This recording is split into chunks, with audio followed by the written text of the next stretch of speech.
Olá, graça e paz, eu sou Carlos Galóis, esse é o canal Peregrinamente.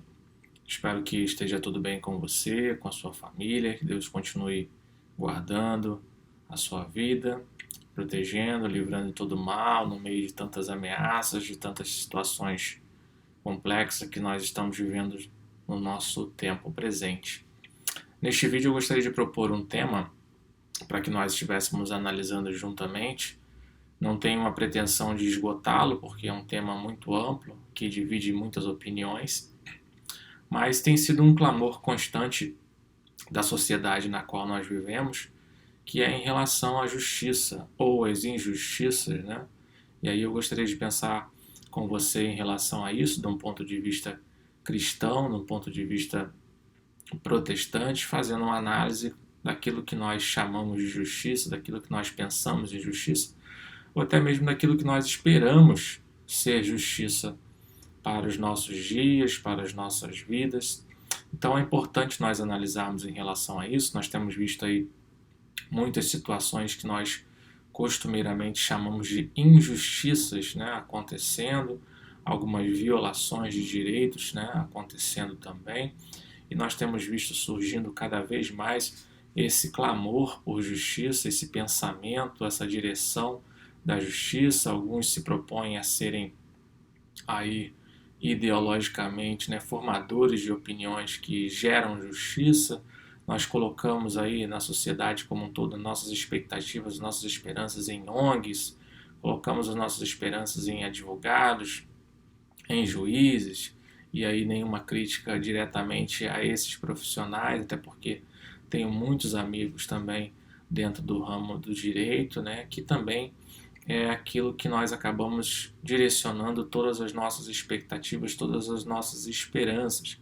Eles têm um discurso próprio, eles têm vocabulário próprio. Você vê, vai numa audiência aí dentro de um tribunal, você não consegue nem entender o que aqueles magistrados estão falando ali, porque é algo muito complicado, muito complexo, né? Às vezes algo que parece estar claro na lei, diante de um advogado, o outro advogado de defesa chega, o advogado ou de acusação chega e consegue ali transformar tudo aquilo que está escrito em algo diferente, um olhar diferente, ou mesmo sendo julgado ali, né, na mão do juiz, quando chega a sentença ali, a opinião do juiz é que prevalece, que decide sobre aquele assunto, né? Temos aí dentro do nosso país, como última instância, nós conhecemos aí aquilo que é chamado de Supremo Tribunal Federal, onde aquela corte ali, né, conhecida como o Olimpo, né, da sociedade, decide ali o que é certo, o que é errado, o que é aplicável para a nossa sociedade dentro do contexto brasileiro de justiça, né? Então tem ali um grupo de homens que não fui eu, nem foi você que colocou lá, alguém determinou, escolheu e colocou aqueles homens, tomam decisão por toda a sociedade, por toda uma nação, né? E nós temos visto que muitas dessas decisões, muitas dessas opiniões desses homens não têm agradado a sociedade como um todo, vários questionamentos em relação a isso. Mas não é o ponto a que nós nos propomos a preparar esse vídeo. O ponto é analisar aquilo que vou chamar aqui nesse vídeo das injustiças dos homens versus a justiça de Deus, né? As injustiças dos homens versus a justiça de Deus. Então, as injustiças dos homens, elas são várias e até mesmo podem parecer serem injustiças, mas aquilo que é justo para um geralmente não é justo para o outro. Por mais que nós falamos de uma sociedade igualitária, que tenha direitos iguais e direito para todos, nós acabamos segregando isso, né? E acabamos colocando direitos exclusivos, e quando nós vemos a Constituição, ela acaba sendo uma coxa de retalho, porque cada um quer ter seu direito exclusivo sobre vários assuntos. Você pode até discordar da minha opinião em relação a isso, é passível de realmente ser discordado, né? Como tudo, né? Nessa vida. Mas o que nós precisamos analisar é que as ONGs, as propostas políticas, né, dos candidatos que aparecem geralmente aí de 4 em 4 anos apresentando uma proposta, por mais bem intencionado que ele seja, por melhores que sejam seus pensamentos ou a sua o seu ponto de vista em relação à justiça, né, esteja muito bem ali delimitado, desenhado. Infelizmente, quando chega lá na hora da execução, vai se deparar com uma série de dificuldades, com pessoas que talvez não pensem como ele, ou pensem que aquilo ali pode dar muito certo, e aí acabam puxando o tapete e atrapalhando. Então temos pessoas aí sérias, desejosas de fazer realmente algo bom para a sociedade, mas que ao passar do tempo, né, acabam desistindo ou acabam se corrompendo também com a oportunidade ali de tomada de decisões em alguns pontos. Então, olhando para essas injustiças que acontecem dentro da nossa sociedade como um todo, e aí a nível mundial, né, cada sociedade sofre com suas próprias mazelas no tocante ao assunto justiça e injustiças.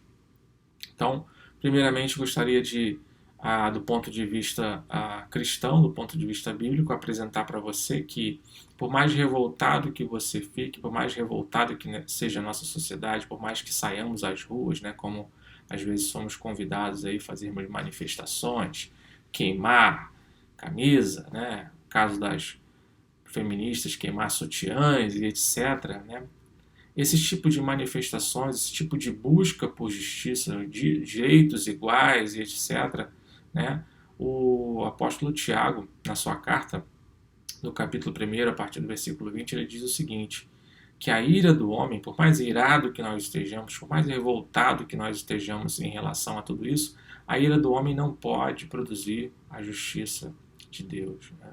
Nós não vamos trazer a justiça de Deus com esse pensamento ou com esse sentimento, né, de irmos para as ruas, quebrarmos tudo, tocar fogo em tudo e tentar fazer com que o meu direito, né, aquilo que eu acho que é meu direito, prevaleça sobre o direito dos outros ou vice-versa, né? Cada um vai sempre puxar literalmente aquilo que nós chamamos de a sardinha para o seu lado, né? E é assim que a humanidade vive. Então Tiago vai dizer que essa ira, a ira do homem, geralmente que é produzida por esse sentimento de injustiça, o homem se sente injustiçado, então ele passa a então protestar, até mesmo chegando ao ponto de estar irado, violentamente irado, para tentar fazer com que a justiça aconteça. Então Tiago já deixa isso claro para nós aí, dentro do ponto de vista de fé cristã protestante, principalmente, né? Que a ira do homem ela não pode produzir a justiça de Deus. O que mais nós podemos saber sobre a forma do homem exercer justiça, olhando por um aspecto bíblico? Vamos olhar também que Isaías vai dizer para nós que por mais que nós tentemos justificar ou colocar as nossas justiças em prática, aquilo que nós pensamos sobre justiça, o assunto justiça em prática, Isaías 64, versículo 6 diz que as nossas justiças, aquilo que nós queremos justificar, aquilo que nós queremos expor diante de Deus, ó Deus, é isso ou aquilo, né? As nossas justiças elas são consideradas como trapos de imundícies, né? Trapos de imundícies. E para quem ainda não conhece esse termo, né, que Isaías utiliza ali, era referente aos panos utilizados pelas mulheres no seu período de menstruação, período em que as mulheres estavam menstruadas e usavam aqueles panos, né, aqueles panos ficavam ali sujos. Então era essa a comparação, era essa a ideia que Isaías coloca aqui, né, que toda esse clamor por justiça, né, baseado nas opiniões humanas, eles são como trapos de imundícies. E por que isso ocorre? Por que esse pensamento? Porque, né, também Romanos, Paulo vai dizer no capítulo 3, versículo 10, depois eu vou colocar essas descrições aí no vídeo desses textos que eu estou colocando para que você analise também depois com calma, quando o apóstolo Paulo diz no capítulo 3 de Romanos, a partir do versículo 10, que não há um justo sequer sobre a terra. Não há alguém que seja considerado justo nessa terra. Por mais que a gente possa, fulano de tal é uma pessoa justa, fulano de tal, ele lida com uma situação de uma maneira justa, né? É preciso que haja justiça, né? É preciso que alguém que lide com esse assunto seja justo nos seus julgamentos. E aí o apóstolo Paulo traz para nós uma ideia totalmente desconexa desse sentimento que nós temos na nossa sociedade, porque Diante de Deus, olhando do céu para baixo, não há um justo sequer. E por que essa justiça foi rompida, né? E aí nós precisamos fazer uma leitura para nós que somos cristãos. Nós temos uma leitura ali desde Gênesis, né? Continuamos a crer, esperamos que nós cristãos continuemos a crer que a narrativa de Gênesis ela é real, e se nós não assim o fizermos, dificilmente nós teremos a compreensão dos outros versículos que nós trouxemos com relação a não existir um justo sobre a terra, com relação às nossas justiças serem trapos de imundície, com relação às nossas iras não produzirem a justiça de Deus. Tudo isso vai ser ignorado. Mas se somos de fato cristãos, ou temos algum resquício de cristianismo, lá do início nós entendemos que houve um rompimento daquilo que Deus criou para ser perfeito, homem e mulher, e aí no processo de desobediência desse casal inicial, houve então o rompimento desse relacionamento com Deus, e o homem passou a produzir com suas forças, por mais que cavasse, por mais que tentasse se esforçar, cavando literalmente um buraco cada vez maior, né, e separando o homem de Deus, os sentimentos dos homens. Então, ao passar do tempo, eles vão se distanciando dos sentimentos de Deus, e Deus vai agindo na história de alguma maneira, tentando os conduzir, tentando os preservar. E aí várias sociedades, né, dentro de uma narrativa bíblica também e histórica, elas vão criando aí seus códigos de ética, seus códigos de leis, né? Nós temos aí código de Hammurabi muito antigo, depois temos os 10 mandamentos e uma série de regras, né, de conduta para que as pessoas consigam viver minimamente dentro daquilo que pode se chamar de um nível de razoável de respeito entre si, baseado nesses códigos de conduta. E nós temos hoje a nossa Constituição brasileira, que seria aí, né, literalmente aquilo que nós costumamos chamar, né, a Carta Magna, né, Carta Magna aí da sociedade como viver, caso nós descumpramos com algum desses requisitos, daqueles pontos que estão ali, nós podemos ser passíveis aí, então, de uma punição, até mesmo chegar a termos a nossa liberdade cerceada aí dentro de uma prisão, porque deixamos de cumprir, né, ou nós infringimos algumas dessas leis, tá bom? Meus amigos advogados aí depois podem detalhar isso melhor, podem comentar também em relação a isso. Não é o meu alvo, né? Não é a minha área de concentração de estudo, o direito, né? Mas nós temos uma noção básica de como uma sociedade funciona. Então, baseado nisso, esse rompimento que há naquele primeiro casal, não há então, olhando do céu, Deus não vê um justo sequer. O que é necessário acontecer então para que essa humanidade ela volte a ser redimida, para que essa humanidade então volte a conseguir a ter suas expectativas ou seus olhares voltados para Deus. Primeiro, reconhecer que o único justo que existe é o próprio Deus. Olhando do céu, não encontrando um justo sobre a terra que pudesse fazer justiça para os homens, Deus então envia o seu próprio Filho para fazer justiça. E aí Paulo vai dizer, e a carta do apóstolo Paulo aos Romanos é uma carta, realmente nós podemos chamar de uma carta jurídica, né? Vai falar muito em relação à questão da justiça de Deus. Sendo cristão ou não, seria muito interessante se você pudesse dar atenção àquilo que o apóstolo Paulo escreve aos Romanos e também aos Gálatas com relação à justiça.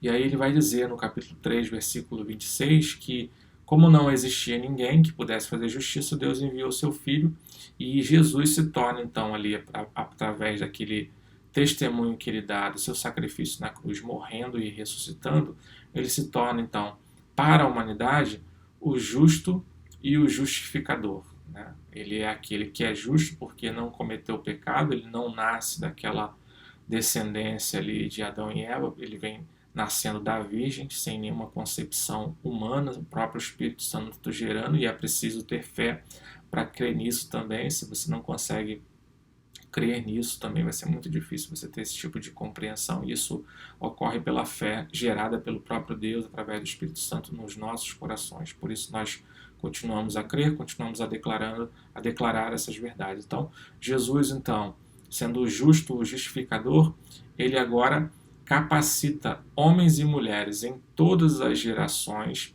e em todos os continentes, em todas as culturas, a serem tornados justos, não pelos seus próprios méritos, não pelos seus próprios aspectos, não pelas suas próprias decisões, não pelos seus belos códigos de ética, conduta e constituições, mas baseados na justiça daquele que é o justo e o justificador.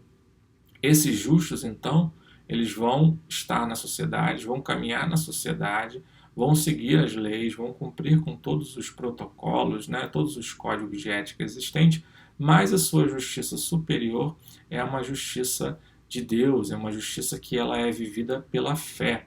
Então, até mesmo Martim Lutero, nós passamos aí pela celebração da Reforma Protestante, e esse é um evento super importante para a humanidade como um todo, 503 anos de história, onde aquele evento vem trazer também uma revolução, não só dentro dos aspectos religiosos, mas também dentro dos aspectos sociais, né? Questões de direito mesmo, que estavam sendo ali limitadas, questões de aspectos sociais, educação, saúde, estavam sendo ali limitados, né, com a questão antes da reforma. Então Martim Lutero, como ali um ícone também, um dos ícones, grandes ícones da reforma protestante, afixa então dentro daqueles questionamentos que ele fez, as 95 teses, onde ele questionava a forma como a igreja estava conduzindo esses pensamentos, a igreja estava conduzindo a questão da justiça e a igualdade social ali para aquele tempo, né? Então ele diz ali, utilizando a carta do apóstolo Paulo aos Romanos, no capítulo 1, versículo 17, que o justo viverá pela fé, ele não vai ficar pagando penitência, ele não vai ficar tentando se justificar diante de Deus, tudo que ele fizer, né, os seus argumentos, a sua forma de se comportar não vai gerar nele, né, uma justiça suficiente para o tornar justo diante de Deus. É necessário que esse justo, que é justificado pela fé, creia que somente aquele que é justo e justificador pode perdoar pecados e pode dar uma nova perspectiva, uma perspectiva de esperança e de fé para a sua vida. Então, Jesus, como justo e justificador, e aí, independente da sua denominação, independente da sua teologia que você abraçou como cristão, esse é um ponto fundamental da fé cristã, a justificação pela fé. Se você é pentecostal, se você é tradicional, se você é reformado, se você é neopentecostal e você ignora esse ponto da justificação pela fé, a sua teologia, a sua doutrina, o seu pensamento sobre vida cristã está falho, né? E aqui não é uma questão de opinião, é uma questão de leitura correta, bíblica, né, e teológica. Uma teologia saudável para a sua vida é entender que a justificação é pela fé e somente aquele que é justo e justificador pode nos tornar justos diante de Deus. E sendo justos diante de Deus, podemos então viver literalmente pela fé. Romanos também, no capítulo 5, versículos de 1 a 12, o apóstolo Paulo vai dizer para nós e vai explicar bem mais detalhadamente sobre isso, que nós, uma vez justificados, pois, mediante a fé, passamos a ter, então, paz com Deus, aquela paz que foi quebrada lá no Éden, né, com aquele primeiro casal, quando eles rompem com Deus, né, com a sua inimizade, criam uma inimizade, né, Paulo vai falar aos Efésios que, por natureza, a partir daquele momento, daquele evento terrível que aconteceu com a queda do homem, né, Adão e Eva, ali também, independente da sua teologia, da sua doutrina, se você não crê nesse aspecto da queda do homem, dessa separação do homem para com Deus, a sua teologia, a sua leitura bíblica também está falha, né? Nós precisamos crer lá desde o início que isso trouxe uma consequência gigantesca para toda a humanidade. Então, uma vez justificados mediante a fé naquele que é justo e justificador, agora nós temos paz com Deus. E o que essa paz significa, né? Nós sabemos aí, nós temos ouvido, temos pregado e temos ouvido pregações sobre isso, que essa paz ela não é uma ausência de injustiças. Essa paz não é a ausência de guerras. Essa paz não é uma ausência de diferenças sociais. Essa paz aí ela excede, né? A Bíblia vai dizer para nós também, ela excede todo o entendimento humano. No meio desse turbilhão de opiniões e decisões, seja lá o que for, nós temos paz com Deus, porque a nossa justiça ela é pela fé. Ela não se baseia apenas, né, na Constituição, apenas nos direitos que nós temos ou que temos que seguir, né, as leis que nós temos que seguir.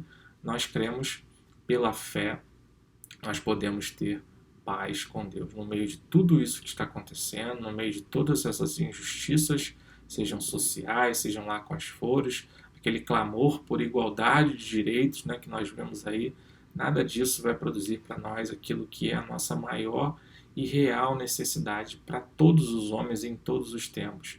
Termos paz com Deus. O que nós precisamos não são de políticas públicas, por mais que elas sejam muito boas, por igualdade de direito, direito de A, direito de B, direito de C, nós precisamos de ter paz com Deus. É o que está faltando no coração de todos nós, cristãos e não cristãos, termos paz com Deus. Esse deve ser o nosso maior desejo, o nosso maior clamor. E no capítulo 10 de Romanos também, versículo 4, Paulo vai dizer que o fim da lei é Cristo, para a justiça de todo aquele que crê. Então, ele não quer dizer com isso que nós não precisemos de ter os códigos de conduta, que nós precisemos ter aí, então, a abolição das legislações, das constituintes, né? Até porque ele está escrevendo ali para aquela igreja que está se formando no seu tempo, e dentro daquele grupo tinha um grupo judaizante muito forte, né? Que estava ali tentando cada vez mais estabelecer seu calendário, sua dieta, seus costumes, para aqueles que agora gentios não estavam acostumados com isso, estavam tentando se aproximar da igreja. Então Paulo está colocando que, na verdade, a lei é Cristo, Cristo é a própria lei, ele cumpre, né? Porque ele pode ser o justo e o justificador daquele que crê, né? Então, nós temos as nossas constituintes, nós temos todos esses códigos, mas Cristo, ele é em si mesmo a nossa própria justiça. Todo o nosso direito de igualdade, todos os nossos clamores, eles se resumem na presença de Cristo em nossas vidas, né? Se nós temos Cristo em nossa vida, se reconhecemos de fato que Ele é o nosso justo e justificador, nós não ficaremos aí o tempo todo clamando para que essas coisas aconteçam como se as nossas esperanças, as nossas expectativas dependessem delas. Nós queremos sim que as pessoas se respeitem uns aos outros, que as pessoas sigam o mínimo básico do que está aí na legislação, que estão nos códigos de conduta, até mesmo porque nós precisamos viver em sociedade de uma maneira pacífica, organizada e respeitosa, mas as nossas esperanças elas precisam estar em Deus. Gostaria então, baseado naquilo que nós expomos aqui nesse vídeo, a te convidar a continuar crendo, a continuar tendo boas expectativas, a manter as esperanças, a também ser aquilo que nós chamamos aqui de agentes de mudança, pessoas que possam influenciar de maneira positiva na sociedade em que vivem, se envolvendo mesmo, se possível e se necessário for, e se assim entender, até mesmo politicamente ou no seu ambiente de trabalho, mas acima de tudo, que você coloque as suas esperanças de fato e de verdade naquele que é o justo e justificador, aquele que pode nos trazer esperança, aquele que pode nos livrar de todas essas dificuldades, de todas essas dúvidas, até mesmo dessas desesperanças que já existem em nós em relação às justiças dos homens, às injustiças criadas cada dia mais aí na sociedade, que nós vemos nas reportagens, nós vemos aí nos telejornais, vemos nas mídias de comunicação, né? Para que nós não entremos em desespero, a única solução que temos é colocar as nossas expectativas em relação à justiça nas mãos daquele que é o justo e justificador. E que Deus nos abençoe e nos faça cada dia mais crescer nessa esperança, divulgar mais dessa esperança também, propagar dessa esperança e confiar que o Senhor é o único que pode nos trazer justiça de fato. Deus abençoe a sua vida, abençoe a sua família. Tendo oportunidade também, curte os outros vídeos do canal, principalmente os vídeos agora que nós falamos em relação ao evento da Reforma Protestante. Assista esses vídeos, torne-os relevantes também, para que a gente possa crescer juntos, ajudando de fato a nossa sociedade, o meio em que vivemos, a praticarmos aquilo que vem de Deus para a nossa vida, né? Nessa terra, tornarmos os conceitos, tornarmos as relações mais justas com a perspectiva de Deus, sempre. Por mais que criemos expectativas, por mais que elaboremos bons pensamentos em termos de justiça, se a nossa justiça não estiver baseada na própria justiça de Deus, elas também serão consideradas apenas como trapos de imundície. Que Deus te abençoe, em nome de Jesus.